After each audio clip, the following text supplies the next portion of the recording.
ಎಲ್ಲರಿಗೂ ನಮಸ್ಕಾರ. Learn with Chetan YouTube ಚಾನಲ್ಗೆ ನಿಮ್ಮೆಲ್ಲರಿಗೂ ಆಧಾರದ ಸುಸ್ವಾಗತ. 31/5/2025 SSLC ಎರಡನೇ ಪರೀಕ್ಷೆಯ ವಿಜ್ಞಾನ ವಿಷಯದ ಪರೀಕ್ಷೆ ಇರ್ತದೆ. ಸೊ ಆ ಒಂದು ಪರೀಕ್ಷೆಗೆ ಸಹಾಯಕವಾಗಲಿ ಎಂದು ಅತ್ಯಂತ ಸಂಭವನೀಯ ಪ್ರಶ್ನೆಗಳನ್ನು ಇಂದಿನ ವಿಡಿಯೋದಲ್ಲಿ ನಾವು ತೆಗೆದುಕೊಂಡು ಬಂದಿದ್ದೇವೆ. ಈ ಎಲ್ಲ ಪ್ರಶ್ನೆಗಳಲ್ಲಿ ಸಾಕಷ್ಟು ಪ್ರಶ್ನೆಗಳು ಮೊನ್ನೆ ಎನ್ಯುವಲ್ ಎಕ್ಸಾಮ್ನಲ್ಲಿ ಬಂದಂತಹ ಪ್ರಶ್ನೆಗಳು ಆಗಿರ್ತವೆ. ಅಷ್ಟೇ ಅಲ್ಲದೆ ಮುಂದಿನ ಒಂದು ಎರಡನೇ ಪರೀಕ್ಷೆಯಲ್ಲಿ ಬರುವಂತಹ ಪ್ರಶ್ನೆಗಳು ಕೂಡ ಆಗಿರ್ತವೆ. ಸೊ ಇವುಗಳನ್ನು ಹೆಚ್ಚಿನ ಬಾರಿ ಪ್ರಶ್ನೋತ್ತರಗಳ ವಿಭಾಗದ ಪ್ರಶ್ನೆಗಳಲ್ಲಿ ಬಂದಿರ್ತವೆ. ಸೊ ಪ್ರಶ್ನೆ ಪತ್ರಿಕೆಗಳಲ್ಲಿ ಪ್ರಮುಖವಾದಂಥ ಪ್ರಶ್ನೆಗಳನ್ನೇ ನಾವೇನು ಮಾಡಿದ್ದೀವಿ ಈ ಒಂದು ವಿಡಿಯೋದಲ್ಲಿ ತಂದಿದ್ದೀವಿ. ಸೊ ಇದು ನಿಮಗೆ ಹೆಲ್ಪ್ ಆಗುತ್ತೆ ಅಂತ ಭಾವಿಸ್ತೇನೆ. ಹಾಗಾಗಿ ಇನ್ನು ಯಾರು ನಮ್ಮ ಚಾನಲನ್ನು ಸಬ್ಸ್ಕ್ರೈಬ್ ಮಾಡ್ಕೊಂಡಿಲ್ವೋ ದಯವಿಟ್ಟು ಸಬ್ಸ್ಕ್ರೈಬ್ ಮಾಡ್ಕೊಳ್ಳಿ ಅಂತ ಹೇಳ್ತಾ ವಿಡಿಯೋವನ್ನು ಪೂರ್ತಿಯಾಗಿ ನೋಡಿ ಅಂತ ಹೇಳ್ತಾ ಇದ್ದೇನೆ. ಸೊ ಬನ್ನಿ ವಿಡಿಯೋವನ್ನು ಸ್ಟಾರ್ಟ್ ಮಾಡೋಣ. ಮೊದಲೇ ಪ್ರಶ್ನೆ, ಕಮಟುವಿಕೆ ಎಂದರೇನು? ಉದಾಹರಣೆ ಕೊಡಿ.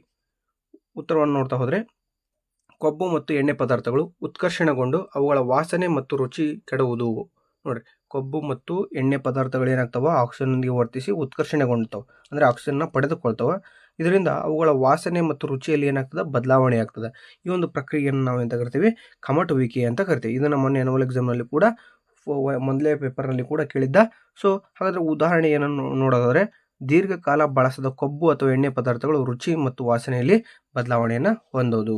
ಓಕೆನಾ. ಎಣ್ಣೆಯಲ್ಲಿ ಕರೆದಂಥ ಪದಾರ್ಥಗಳು ಏನಾಗ್ತವೆ, ವಾಸನೆ ಮತ್ತು ರುಚಿಯಲ್ಲಿ ಬದಲಾವಣೆಯನ್ನು ಹೊಂದಿರ್ತವೆ. ಕೊಬ್ಬು ಅಂತ ಇರ್ತದವು, ಹೌದಾ. ಅಷ್ಟೇ ಅಲ್ಲದೆ ಕೊಬ್ಬರಿಗಳು ಕೂಡ ಏನಾಗ್ತವೆ, ವಾಸನೆ ಚೇಂಜಸ್ ಆಗ್ತಾವೆ, ಹೌದಾ. ಸೊ ಇನ್ನು ಹಾಗಾದರೆ ಕಮಟುವಿಕೆಯನ್ನು ತಡೆಗಟ್ಟಲು ಕೈಗೊಳ್ಳಬೇಕಾದ ಕ್ರಮಗಳು ಯಾವುವು ಅಂತ ಕೇಳಿದ. ನೋಡಿ, ಪ್ರತಿ ಉತ್ಕರ್ಷಗಳನ್ನು ನಾವೇನು ಮಾಡಬೇಕು, ಅದಕ್ಕೆ ಸೇರಿಸುವುದು. ಪ್ರತಿ ಉತ್ಕರ್ಷಗಳನ್ನು ಸೇರಿಸುವುದು. ಇನ್ನು ಎರಡನೇ ಪಾಯಿಂಟು, ಆಹಾರ ಪದಾರ್ಥಗಳನ್ನು ಗಾಳಿ ಪ್ರವೇಶಿಸದ ಸಂಗ್ರಾಹಕಗಳಲ್ಲಿ ಶೇಖರಿಸಿಡುವುದು. ಆಹಾರ ಪದಾರ್ಥಗಳನ್ನು ಗಾಳಿ ಪ್ರವೇಶಿಸದ ಸಂಗ್ರಾಹಕಗಳಲ್ಲಿ ಶೇಖರಿಸಿಡುವುದು. ಇನ್ನು ಮೂರನೇ ನೋಡ್ರಿ, ಚಿಪ್ಸ್ ಪೊಟ್ಟಣಗಳಲ್ಲಿ ನೈಟ್ರೋಜನ್ ಅಂತಹ ಅನಿಲವನ್ನು ಹಾಯಿಸುವುದು. ಇವು ಏನಾಗ್ತಪ್ಪ ಅಂದರೆ ಕಮಟುವಿಕೆಯನ್ನು ತಡೆಗಟ್ಟಲು ಕೈಗೊಳ್ಳುವ ಕ್ರಮಗಳು ಆಗಿರ್ತವೆ. ಓಕೆನಾ. ಇನ್ನು ಮುಂದಿನ ಪ್ರಶ್ನೆ ನೋಡ್ತಾ ಹೋಗೋಣ. ಸಸ್ಯಗಳಲ್ಲಿ ವಸ್ತು ಸಾಗಾಣಿಕೆಯಲ್ಲಿ ಕ್ಸೈಲಮ್ ಮತ್ತು ಫ್ಲೋಯಂಗಳ ಪಾತ್ರವನ್ನು ವಿವರಿಸಿ. ಇಂಪಾರ್ಟೆಂಟ್ ಪ್ರಶ್ನೆ ಆಗಿರ್ತದೆ ಇದು.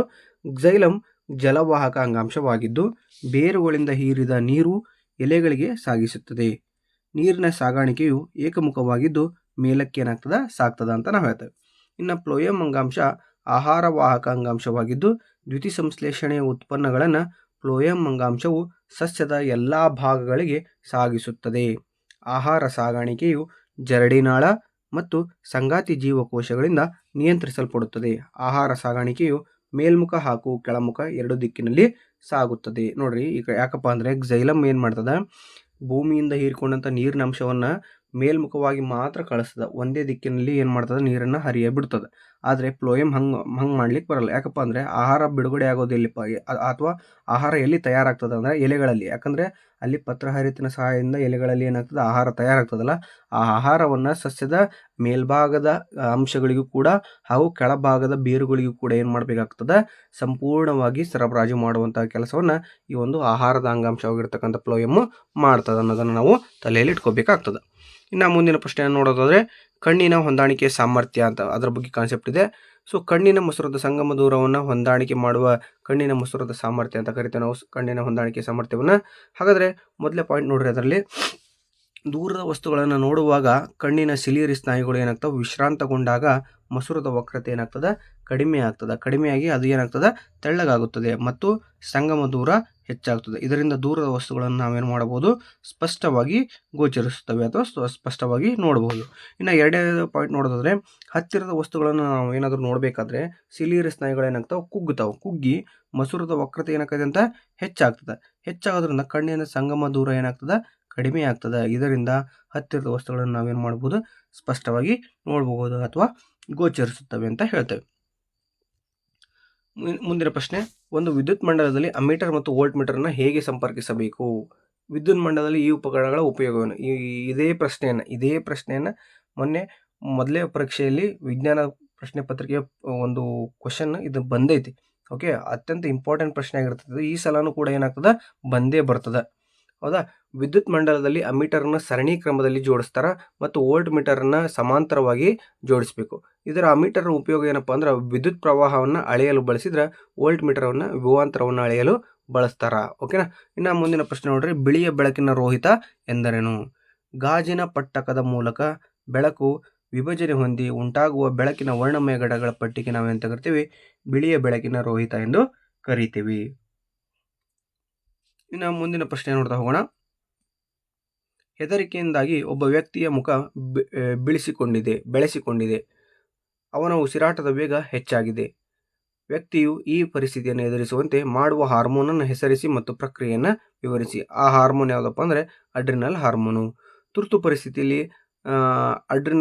ಅಡ್ರಿನಲಿನ್ ಹಾರ್ಮೋನು ಹೃದಯ ಬಡಿತ, ಉಸಿರಾಟದ ವೇಗ ಮುಂತಾದ ನಾನಾ ಘಟನೆಗಳ ಹೊಂದಾಣಿಕೆಯನ್ನು ಏರ್ಪಡಿಸಿ ದೇಹವು ತುರ್ತು ಪರಿಸ್ಥಿತಿಯನ್ನು ಎದುರಿಸಲು ಮಾಡ್ತದೆ, ಸಾಧ್ಯವಾಗುವಂತೆ ಮಾಡ್ತದೆ. ಹಾಗಾಗಿ ಅಡ್ರಿನಲಿನ್ ಎಂಬ ಹಾರ್ಮೋನನ್ನು ತುರ್ತು ಪರಿಸ್ಥಿತಿಯ ಹಾರ್ಮೋನ್ ಎಂದು ನಾವು ಕರೆಯುತ್ತೇವೆ. ಓಕೆನಾ, ಇಲ್ಲಿ ಅಕ್ಷರಗಳಲ್ಲಿ ತಪ್ಪಾಗಿದೆ, ಕ್ಷಮೆ ಇರಲಿ. ಇನ್ನು ಮುಂದಿನದಾಗಿ ನೋಡ್ತಾ ಹೋಗೋಣ.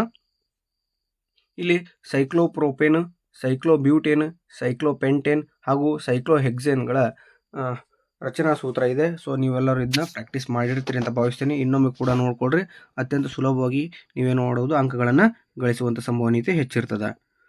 ಇನ್ನು ಮುಂದಿನ ಪ್ರಶ್ನೆ, ವಿದ್ಯುತ್ ಫ್ಯೂಸ್ನ ಕಾರ್ಯ ಕೇಳಿದಾನೆ. ನಿಗದಿತ ಪ್ರಮಾಣಕ್ಕಿಂತ ಹೆಚ್ಚಿನ ಪ್ರಮಾಣದ ವಿದ್ಯುತ್ ಪ್ರವಾಹವು ವಿದ್ಯುತ್ ಮಂಡಲದ ಮೂಲಕ ಪ್ರವಹಿಸಿದಾಗ ಫ್ಯೂಸ್ ತಂತಿಯ ತಾಪವು ಹೆಚ್ಚಾಗಿ ತಂತಿಯು ಏನಾಗ್ತದೆ, ಕರಗಿ ಮಂಡಲವನ್ನು ಕಡಿತಗೊಳಿಸ್ತದೆ. ಹಾಗಾಗಿ ಫ್ಯೂಸನ್ನು ನಾವು ಏನು ಮಾಡಬೇಕಾಗ್ತದೆ, ಬಳಸಬೇಕಾಗ್ತದೆ. ಅಂದರೆ ಹೆಚ್ಚಿನ ಪ್ರಮಾಣದ ಕರೆಂಟ್ ಏನಾದರೂ ಬಂತು ಅಂದರೆ ಆ ಸಂದರ್ಭದಲ್ಲಿ ಫ್ಯೂಸ್ನ ತಂತಿ ಏನಾಗ್ತದೆ, ತಾಪವು ಹೆಚ್ಚಾಗಿ ತಂತಿ ಏನಾಗ್ತದೆ, ಕರಗಿ ಹೋಗ್ತದೆ. ಕರಗಿ ಹೋಗೋದ್ರಿಂದ ಆ ವಿದ್ಯುತ್ ಮಂಡಲ ಏನಾಗ್ತದೆ, ಕಡಿತವಾಗೋದ್ರಿಂದ ಮುಂದಿನ ಒಳಗಡೆ ಇರತಕ್ಕಂಥ ಅಂದರೆ ಮನೆಯ ಒಳಭಾಗದಲ್ಲಿರ್ತಕ್ಕಂಥ ಎಲ್ಲ ಉಪಕರಣಗಳಿಗೆ ಕರೆಂಟನ್ನು ಪಾಸ್ ಮಾಡೋದು ಆಗೋದಿಲ್ಲ. ಹಾಗಾಗಿ ನಾವೇನು ಮಾಡಬೇಕಾಗ್ತದೆ, ವಿದ್ಯುತ್ ಫ್ಯೂಸನ್ನು ಬಳಸಬೇಕಾಗ್ತದೆ. ಇನ್ನು ಭೂ ಸಂಪರ್ಕ ತಂತಿಯ ಕಾರ್ಯವೇನು ಅಂತ ಕೇಳಿದ್ದ. ಸೊ ಮೊನ್ನೆ ಎನ್ಯುವಲ್ ಎಕ್ಸಾಮ್ನಲ್ಲಿ ಕೂಡ ಈ ಒಂದು ಪ್ರಶ್ನೆ ಬಂದಿದೆ. ಲೋಹದ ಮೇಲ್ಮೈ ಹೊಂದಿರುವ ಉಪಕರಣಕ್ಕೆ ಯಾವುದೇ ರೀತಿಯ ವಿದ್ಯುತ್ ಸೋರಿಕೆ ಉಂಟಾದಲ್ಲಿ ಅದರ ವಿಭವಾಂತರವನ್ನು ಭೂಮಿಯ ವಿಭವಾಂತರಕ್ಕೆ ಏನು ಮಾಡ್ತತಿ, ಸಮನಾಗಿಸುತ್ತದೆ ಮತ್ತು ಬಳಕೆದಾರನಿಗೆ ತೀವ್ರ ವಿದ್ಯುತ್ತನ್ನು ಆಘಾತವಾಗುವುದಿಲ್ಲ. ಹಾಗಾಗಿ ನಾವು ಭೂ ಸಂಪರ್ಕ ತಂತಿಯನ್ನು ಬಳಸಬೇಕಾಗ್ತದೆ. ಇಂಪಾರ್ಟೆಂಟ್ ಪ್ರಶ್ನೆ ಆಗಿರ್ತದೆ ಇದು. ಇನ್ನು ಮುಂದಿನ ಪ್ರಶ್ನೆ ನೋಡ್ರಿ, ಅಮೀಟರ್ ಇದನ್ನು ವಿದ್ಯುತ್ ಮಂಡಲದಲ್ಲಿ ವಿದ್ಯುತ್ ಪ್ರವಾಹದ ದರವನ್ನು ಅಳೆಯಲು ಬಳಸ್ತಾರೆ. ಹಾಗೆ ವೋಲ್ಟ್ ಮೀಟರ್ನ ವಿದ್ಯುತ್ ಮಂಡಲದಲ್ಲಿ ಯಾವುದೇ ಎರಡು ಬಿಂದುಗಳ ನಡುವಿನ ವಿಭವಾಂತರವನ್ನು ಅಳೆಯಲು ಬಳಸ್ತಾರೆ. ಇನ್ನು ಪರಿವರ್ತಿತ ರೋಧ ರಿಯೋಸ್ಟ್ಯಾಟ್ ಅಂತ ಕರಿತೀವಿ. ಅದನ್ನು ಯಾವುದಕ್ಕೆ ಬಳಸ್ತಾರಪ್ಪ ಅಂದರೆ ವಿದ್ಯುತ್ ವಿಭವಾಂತರದ ಮೂಲವನ್ನು ಬದಲಾಯಿಸದೆ ವಿದ್ಯುತ್ ಪ್ರವಾಹವನ್ನು ನಿಯಂತ್ರಿಸಲು ಉಪಯೋಗಿಸುವ ಉಪಕರಣವೇ ಪರಿವರ್ತಿತ ರೋಧ. ಸೊ ಇನ್ನು ನೆಕ್ಸ್ಟ್ ರಿಯೋಸ್ಟ್ಯಾಟ್ ಅಂದರೂ ಅದೇ ಉತ್ತರ ಬರ್ತದೆ. ವಿದ್ಯುತ್ ಮಂಡಲದಲ್ಲಿ ಅನೇಕ ಬಾರಿ ರೋಧವನ್ನು ಬದಲಾಯಿಸಲು ಬಳಸ್ತಾರಂತ ಇದೆ. ಸೊ ಇದು ಪರಿವರ್ತಿತ ರೋಧ ಮತ್ತು ರಿಯೋಸ್ಟ್ಯಾಟ್ ಎರಡು ಒಂದೇ. ಇಲ್ಲಿ ಕನ್ಫ್ಯೂಷನ್ ಮಾಡ್ಕೊಂಡಿದ್ದಾರೆ. ಸೊ ಯಾವುದೇ ರೀತಿಯಾದಂಥ ಬದಲಾವಣೆ ಇಲ್ಲ. ಸೊ ವಿದ್ಯುತ್ ವಿಭವಾಂತರದ ಮೂಲವನ್ನು ಬದಲಾಯಿಸದೆ ವಿದ್ಯುತ್ ಪ್ರವಾಹವನ್ನು ನಿಯಂತ್ರಿಸಲು ಉಪಯೋಗಿಸುವ ಉಪಕರಣವೇ ಯಾವುದಪ್ಪ ಅಂದರೆ ಪರಿವರ್ತಿತ ರೋಧ ಅಂತ ನಾವು ಕರಿತೀವಿ. ಇನ್ನು ವೆರಿ ಇಂಪಾರ್ಟೆಂಟ್ ಪ್ರಶ್ನೆ ಇದು. ಪತ್ರರಂಧ್ರಗಳ ಕಾರ್ಯವೇನಪ್ಪ ಅಂದರೆ ಇದು ಅನಿಲಗಳ ವಿನಿಮಯವನ್ನು ಮಾಡ್ತಾವೆ. ಪತ್ರರಂಧ್ರಗಳು ಏನು ಮಾಡ್ತಾವೆ, ಅನಿಲಗಳ ವಿನಿಮಯ ಮಾಡ್ತಾವೆ. ಹಾಗೆ ಬಾಷ್ಪ ವಿಸರ್ಜನೆಯನ್ನು ನಿಯಂತ್ರಣ ಮಾಡ್ತಾವೆ. ಅಷ್ಟೇ ಅಲ್ಲದೆ ನೀರಿನ ಮೇಲ್ಮುಖ ಸೆಳೆತಕ್ಕೆ ಕೂಡ ಕಾರಣವಾಗಿರ್ತವೆ. ಇನ್ನು ಮುಂದಿನ ಪ್ರಶ್ನೆ, ಬಾಷ್ಪ ವಿಸರ್ಜನೆಯ ಪ್ರಾಮುಖ್ಯತೆ ಅಥವಾ ಕಾರ್ಯವನ್ನು ತಿಳಿಸಿ ಅಂತ ಕೇಳಿದರೆ, ಬೇರಿನಿಂದ ಎಲೆಗಳಿಗೆ ನೀರು ಮತ್ತು ಲವಣಗಳ ಹೀರುವಿಕೆ, ಮೇಲ್ಮುಖ ಚಲನೆ ಅಥವಾ ಬಾಷ್ಪೀಕರಣ ಸೆಳೆತ, ಸಸ್ಯ ದೇಹದ ತಾಪದ ನಿಯಂತ್ರಣವನ್ನು ಈ ಬಾಷ್ಪ ವಿಸರ್ಜನೆ ಪ್ರಾಮುಖ್ಯತೆ ಅಥವಾ ಕಾರ್ಯ ಇರ್ತದೆ. ಇನ್ನು ಕಾವಲು ಜೀವಕೋಶಗಳ ಕಾರ್ಯ ಒಂದು ಅಂಕದ ಪ್ರಶ್ನೆ ಆಗಿರ್ತದೆ ಇದು. ಪತ್ರರಂಧ್ರಗಳ ತೆರೆಯುವಿಕೆ ಮತ್ತು ಮುಚ್ಚುವಿಕೆಗೆ ಈ ಕಾವಲು ಜೀವಕೋಶಗಳು ಸಹಾಯಕ ಆಗಿರ್ತವೆ. ಇನ್ನು ಮುಂದಿನ ಪ್ರಶ್ನೆ ಕಾರ್ಯಗಳನ್ನು ನೋಡ್ತಾ ಹೋಗೋಣ. ಸೊ ಕೇಸರ ಏನು ಮಾಡ್ತದಪ್ಪ ಅಂದ್ರೆ ಪರಾಗ ರೇಣುಗಳನ್ನು ಉತ್ಪತ್ತಿ ಮಾಡ್ತದೆ. ಶಲಾಕೆಯಲ್ಲಿರುವ ಅಂಡಾಶಯ ಅಂಡಾಣುಗಳನ್ನು ಉತ್ಪತ್ತಿ ಮಾಡ್ತದೆ. ಇನ್ನು ಝೈಲಮ್ ಏನು ಮಾಡ್ತದಪ್ಪ ಅಂದ್ರೆ ನೀರು ಮತ್ತು ಲವಣಗಳ ಸಾಗಾಣಿಕೆ, ಇದನ್ನು ಜಲವಾಹಕ ಅಂಗಾಂಶ ಅಂತ ಕರಿತೀವಿ. ಇನ್ನು ಫ್ಲೋಯಮು ಆಹಾರ ಸಾಗಾಣಿಕೆಯನ್ನು ಮಾಡ್ತದೆ, ಇದನ್ನು ಆಹಾರ ವಾಹಕ ಅಂಗಾಂಶ ಅಂತ ನಾವು ಕರಿತಾ ಹೋಗ್ತೀವಿ. ಇನ್ನು ಸಂಕ್ಷಾರಣ ಎಂದರೇನು, ಇದರ ಅನಾನುಕೂಲಗಳನ್ನು ತಿಳಿಸಿ ಅಂತ ಕೇಳಿದ್ದಾನೆ. ಸೊ ಲೋಹವು ತನ್ನ ಸುತ್ತಲಿನ ವಸ್ತುಗಳಾದ ತೇವಾಂಶ, ಆಮ್ಲಗಳು ಮತ್ತು ಇತ್ಯಾದಿಗಳಿಂದ ಆಕ್ರಮಿಸಲ್ಪಡುವುದನ್ನು ನಾವು ಸಂಕ್ಷಾರಣ ಅಂತ ಕರಿತೀವಿ.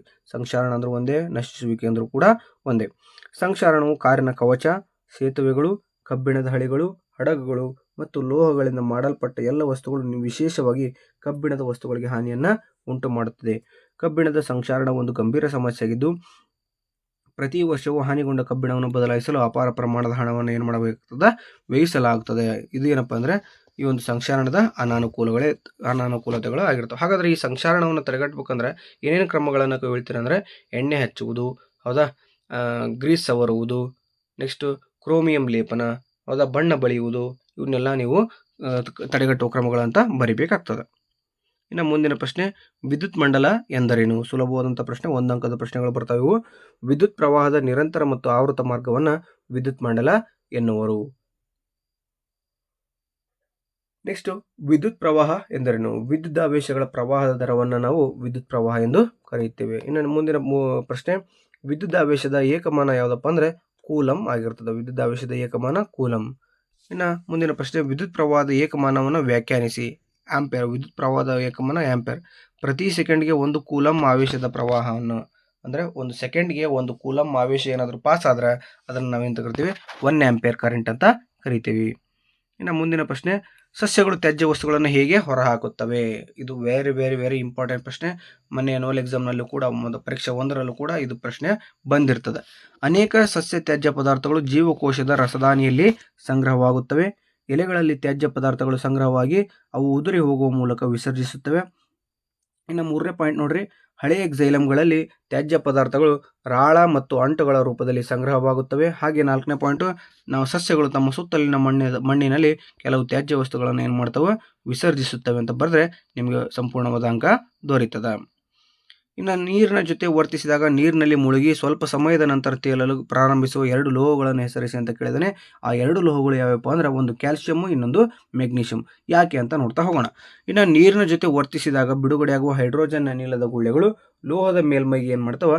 ಅಂಟಿಕೊಳ್ಳುತ್ತವೆ ಮತ್ತು ಲೋಹಗಳು ನೀರಿನ ಮೇಲೆ ತೇಲ್ತಾವೆ. ಅಂದರೆ ನೀರಿನ ಜೊತೆ ವರ್ತಿಸಿದಾಗ ಬಿಡುಗಡೆ ಆಗ್ತಕ್ಕಂತಹ ಏನು ಹೈಡ್ರೋಜನ್ ಗುಳ್ಳೆಗಳದಾವಲ್ಲ, ಅವು ಲೋಹದ ಮೇಲ್ಮೈಗೆ ಅಂಟಿಕೊಳ್ಳೋದ್ರಿಂದ ಅದೇನಾಗ್ತದೆ? ನೀರಿನ ಮೇಲ್ಭಾಗದಲ್ಲಿ ತೇಳ್ತವೆ. ಹಾಗಾಗಿ ನೀರಿನ ಮೇಲ್ಭಾಗದಲ್ಲಿ ತೇಲುವಂಥ ಲೋಹಗಳು ಯಾವ್ಯಾವಪ್ಪ ಅಂದರೆ ಒಂದು ಮ್ಯಾಗ್ನೀಷಿಯಮ್, ಇನ್ನೊಂದು ಕ್ಯಾಲ್ಸಿಯಂ ಆಗಿರ್ತದೆ. ಇನ್ನು ಮುಂದಿನ ಪ್ರಶ್ನೆ, ಸಂಯೋಗ ಕ್ರಿಯೆ ಅಂದ್ರೇನು? ಉದಾಹರಣೆಯನ್ನು ಕೊಡಿ ಅಂತ ಕೇಳಿದಾನೆ. 2 ಅಥವಾ ಹೆಚ್ಚು ಪ್ರತಿವರ್ತಕಗಳು ಸೇರಿ ಒಂದು ಉತ್ಪನ್ನ ಉಂಟಾಗುವ ಕ್ರಿಯೆಗೆ ನಾವು ಏನು ಕರಿತೀವಿ? ಸಂಯೋಗ ಕ್ರಿಯೆ ಎಂದು ಕರೆಯುತ್ತೇವೆ. ಇದಕ್ಕೆ ಎಕ್ಸಾಂಪಲ್ ನೋಡ್ರಿ, CaO calcium hydroxide plus water gives rise to calcium hydroxide ಉಂಟಾಗ್ತದೆ. ಇನ್ನು ಬಹಿರುಷ್ಣಕ ಕ್ರಿಯೆಗಳು ಎಂದರೇನು? ಉದಾಹರಣೆಯನ್ನು ನೀಡಿ ಅಂತ ಕೇಳಿದಾನೆ. ಸೊ ಉಷ್ಣ ಬಿಡುಗಡೆಯಾಗುವ ರಾಸಾಯನಿಕ ಕ್ರಿಯೆಗಳಿಗೆ ನಾವು ಏನು ಕರಿತೀವಿ, ಅಥವಾ ಯಾವ ರಾಸಾಯನಿಕ ಕ್ರಿಯೆಯಲ್ಲಿ ಉಷ್ಣ ಬಿಡುಗಡೆಯಾಗುತ್ತದೆಯೋ ಅವುಗಳನ್ನು ಬಹಿರುಷ್ಣಕ ಕ್ರಿಯೆಗಳು ಎಂದು ಕರೆಯುತ್ತೇವೆ. ಇದಕ್ಕೆ ಉದಾಹರಣೆ ಕೂಡ CaO plus H2O gives rise to CaOH2 plus ಉಷ್ಣ. ಇನ್ನು ವಿಭಜನೆ ಕ್ರಿಯೆ ಎಂದರೇನು? ಒಂದು ಪ್ರತಿವರ್ತಕವು 2 ಅಥವಾ ಹೆಚ್ಚು ಉತ್ಪನ್ನಗಳಾಗಿ ವಿಭಜನೆಯಾಗುವ ಪ್ರಕ್ರಿಯೆಗೆ ನಾವು ವಿಭಜನೆ ಕ್ರಿಯೆ ಎಂದು ಕರೆಯುತ್ತೇವೆ. CaCO3 ಅಂದರೆ calcium carbonate gives rise to calcium oxide plus carbon dioxide ಆಗಿ ವಿಭಜನೆಯನ್ನು ಆಗ್ತದೆ. ಇನ್ನು ಮುಂದಿನ ಪ್ರಶ್ನೆ, ಫ್ಲೇಮಿಂಗನ ಎಡಗೈ ನಿಯಮದ ಒಂದು ಅನ್ವಯವನ್ನು ತಿಳಿಸಿ. ನೋಡ್ರಿ, ಇಲ್ಲಿ ನಿಯಮವನ್ನು ಬರೀರಿ ಅಂತ ಕೇಳಿಲ್ಲ, ಅನ್ವಯ, ಅದರ ಯೂಸ್ ಏನೈತಿ ಅಂತ ಕೇಳಿದಾನೆ. ಫ್ಲೇಮಿಂಗನ ಎಡಗೈ ನಿಯಮವನ್ನು ಕಾಂತಕ್ಷೇತ್ರದಲ್ಲಿ ಇರಿಸಲಾಗಿರುವ ವಿದ್ಯುತ್ ಪ್ರವಾಹ ಇರುವ ವಾಹಕದ ಮೇಲೆ ವರ್ತಿಸುವ ಬಲದ ದಿಕ್ಕನ್ನು ಕಂಡುಹಿಡಿಯಲು ನಾವೇನು ಮಾಡ್ತೇವೆ? ಬಳಸ್ತೇವೆ. ಇನ್ನು ಹೇಳ್ತೇವೆ ನೋಡ್ರಿ, ಫ್ಲೇಮಿಂಗನ ಎಡಗೈ ನಿಯಮವನ್ನು ಕಾಂತಕ್ಷೇತ್ರದಲ್ಲಿ, ಯಾವುದಾದ್ರೂ ಒಂದು ಕಾಂತಕ್ಷೇತ್ರದಲ್ಲಿ ಇರಿಸಲಾಗಿರುವ ವಿದ್ಯುತ್ ಪ್ರವಾಹವಿರುವ ವಾಹಕದ ಮೇಲೆ ವರ್ತಿಸುವ ಬಲದ ದಿಕ್ಕನ್ನು ಕಂಡುಹಿಡಿಯಲು ಬಳಸಲಾಗುತ್ತದೆ. ಅಂದರೆ ಅಲ್ಯೂಮಿನಿಯಂನ ಸಲಾಕೆಯನ್ನ ಅಂತ ಒಂದು ಚಟುವಟಿಕೆ ಐತೆ ನೋಡ್ರಿ, ಆ ಚಟುವಟಿಕೆ ಅದರ ಒಂದು ಕಾನ್ಸೆಪ್ಟ್ ಮೇಲೆ ಈ ಒಂದು ಪ್ರಶ್ನೆಯನ್ನು ಕೇಳಿದಾನೆ. ಓಕೆನಾ. ಇನ್ನು ಮಾನವನ ಕಣ್ಣಿನೊಳಗೆ ಪ್ರವೇಶಿಸುವ ಬೆಳಕಿನ ಪ್ರಮಾಣವನ್ನು ನಿಯಂತ್ರಿಸುವ ಭಾಗ ಯಾವುದಪ್ಪ ಅಂದರೆ ಪಾಪೆ ಅಂತ ಕರಿತೀವಿ. ಓಕೆನಾ. ವರ್ಣಪಟಲದ ಒಳಭಾಗದಲ್ಲಿರ್ತಕ್ಕಂಥ ಪಾಪೆ ಈ ಒಂದು ಬೆಳಕಿನ ಪ್ರಮಾಣವನ್ನು ನಿಯಂತ್ರಿಸತಕ್ಕಂತಹ ಭಾಗವಾಗಿರ್ತದೆ. ಇನ್ನು ಮೆದುಳಿನ ಯಾವ ಭಾಗವು ಕೆಳಗಿನ ಕ್ರಿಯೆಗಳಿಗೆ ಕಾರಣವಾಗಿದೆ ಅಂತ ಕೇಳಿದಾನೆ. ಸೊ ಇದು ಈ ಸಲ ಬರ್ತಕ್ಕಂಥ ಪ್ರಶ್ನೆ ಪತ್ರಿಕೆಯಲ್ಲಿ ಅತ್ಯಂತ ಪ್ರಮುಖ ಸಂಭವನೀಯತೆಯನ್ನು ಹೊಂದಿರತಕ್ಕಂಥ ಪ್ರಶ್ನೆ ಆಗಿರ್ತದೆ. ಮ್ಯಾಕ್ಸಿಮಮ್ ಬರೋ ಚಾನ್ಸಸ್ ಇದೆ ಅಂತ ನಾವು ಹೇಳ್ಬೋದು. ಇನ್ನು ಬುದ್ಧಿವಂತಿಕೆ ಮತ್ತು ಆಲೋಚನೆಯನ್ನು ಮಾಡ್ತಕ್ಕಂಥ ಭಾಗ ಯಾವುದಪ್ಪ ಅಂದ್ರೆ ಮುಮ್ಮೆದುಳು ಆಗಿರ್ತದೆ. ಇನ್ನು ಸೈಕಲ್ ಸವಾರಿಯನ್ನು ಮಾಡೋದು ಹಿಮ್ಮೆದುಳು ಆಗಿರ್ತದೆ. ಹಾಗೆ ವಾಂತಿಯಾಗುವಿಕೆಯನ್ನು ಮೆಡುಲ್ಲ ಏನು ಮಾಡ್ತದೆ? ನಿಯಂತ್ರಣ ಮಾಡ್ತದೆ. ಬುದ್ಧಿವಂತಿಕೆ, ಆಲೋಚನೆಯನ್ನು ಮುಮ್ಮೆದುಳು ಅಥವಾ ಮಹಾಮಸ್ತಿಷ್ಕ ಮಾಡ್ತದೆ ಅಂತ ಹೇಳ್ತವೆ. ಸೈಕಲ್ ಸವಾರಿ ಸೆರೆಬೆಲ್ಲಮ್ ಅಥವಾ ಹಿಮ್ಮೆದುಳು ಮಾಡ್ತದೆ. ಇನ್ನು ನೆಕ್ಸ್ಟ್ ವಾಂತಿಯಾಗುವಿಕೆಯನ್ನು ಮೆಡುಲ್ಲ ಮಾಡ್ತದೆ. ಓಕೆನಾ, ಕಾರ್ಯವು. ಇನ್ನು ನೆಕ್ಸ್ಟ್ ನೋಡ್ತಾ ಹೋದರೆ ಇಂದಿನ ವಿಡಿಯೋದ ಕೊನೆಯ ಪ್ರಶ್ನೆ ಅಂತಲೇ ಹೇಳ್ಬೋದು ಇದನ್ನು. ನೀರಿನ ವಕ್ರೀಭವನದ ಸೂಚ್ಯಂಕವು 1.33 ಆಗಿದೆ. ಇದರ ಅರ್ಥವೇನು? ನೀರಿನಲ್ಲಿ ಬೆಳಕಿನ ವೇಗವನ್ನು ಕಂಡುಹಿಡಿಯಿರಿ. ಗಾಳಿಯಲ್ಲಿ ಬೆಳಕಿನ ವೇಗ ಮತ್ತು ನೀರಿನಲ್ಲಿ ಬೆಳಕಿನ ವೇಗದ ಅನುಪಾತವು 1.33 ಆಗಿದೆ. ಇದು ಲಂಬದಿಂದ ದೂರಕ್ಕೆ ಬಾಗ್ತದೆ. ಹಾಗಾದರೆ ಫಾರ್ಮುಲಾ ಏನಪ್ಪ ಅಂದ್ರೆ VW = VA/μW. ಹಾಗಾದರೆ ವಿ ಅಂದರೆ ಎಷ್ಟೈತಪ್ಪ ಅಂದರೆ ಇದನ್ನು ನಾವು ಈ ರೀತಿಯೂ ಬರಿಬೋದು, C/V ಅಂತಲೂ. ಸಿ ಅಂದ್ರೆ ಏನು? ಬೆಳಕಿನ ವೇಗ, ಹೌದಾ, 3 × 10⁸. ವಿ ಅಂದರೆ ಏನಪ್ಪ ಅಂದರೆ ಆ ಒಂದು ವಕ್ರೀಭವನ ಸೂಚ್ಯಂಕ ಆಗಿರ್ತದೆ 1.33 ಆಗಿರ್ತದೆ. ಸೊ ಆನ್ಸರ್ ಎಷ್ಟಾಗ್ತದಪ್ಪ ಅಂದರೆ 2.25 × 10⁸ ಮೀಟರ್ ಪರ್ ಸೆಕೆಂಡ್ ಆಗಿರ್ತದೆ. ಓಕೆನಾ. ಇಂದಿನ ವಿಡಿಯೋದಲ್ಲಿ ಬಂದಿರತಕ್ಕಂಥ ಎಲ್ಲ ಪ್ರಶ್ನೆಗಳು ಕೂಡ ಅತ್ಯಂತ ಸಂಭವನೀಯ ಪ್ರಶ್ನೆಗಳೇ ಆಗಿರ್ತವೆ. ಈಗ ಎರಡನೇ ಪೇಪರ್ನಲ್ಲಿ ಅಂದರೆ 31/5/2025 ಏನು ಸ್ಟಾರ್ಟ್ ಆಗ್ತದಲ್ಲ ವಿಜ್ಞಾನ ಪರೀಕ್ಷೆ, ಆ ವಿಜ್ಞಾನ ಪರೀಕ್ಷೆಯಲ್ಲಿ ಹೆಚ್ಚಿನ ಪ್ರಮಾಣದಲ್ಲಿ ಬರ್ತಕ್ಕಂಥ ಪ್ರಶ್ನೆಗಳು ಇವಾಗಿರ್ತವೆ. ಓಕೆನಾ. ಈ ವಿಡಿಯೋ ನಿಮಗೆ ಇಷ್ಟ ಆಗಿದೆ ಅಂತ ಭಾವಿಸ್ತೇನೆ. ಸೊ ಇಷ್ಟ ಆಗಿದ್ದರೆ ದಯವಿಟ್ಟು ಲೈಕ್ ಮಾಡಿ, ಶೇರ್ ಮಾಡಿ, ಕಮೆಂಟ್ ಮಾಡಿ, ಹಾಗೆ ನಿಮ್ಮ ಎಲ್ಲ ಸ್ನೇಹಿತರಿಗೂ ಶೇರ್ ಮಾಡಿ ಅಂತ ಹೇಳ್ತಾ, ಅವ್ರಿಗೂ ಕೂಡ ಸಬ್ಸ್ಕ್ರೈಬ್ ಮಾಡ್ಕೊಳ್ಳೋಕ್ಕೆ ತಿಳಿಸಿ ಅಂತ ಹೇಳ್ತಾ ಈ ವಿಡಿಯೋನ ಇಲ್ಲಿ ಮುಕ್ತಾಯಗೊಳಿಸ್ತಾ ಇದ್ದೇವೆ. Thank you so much.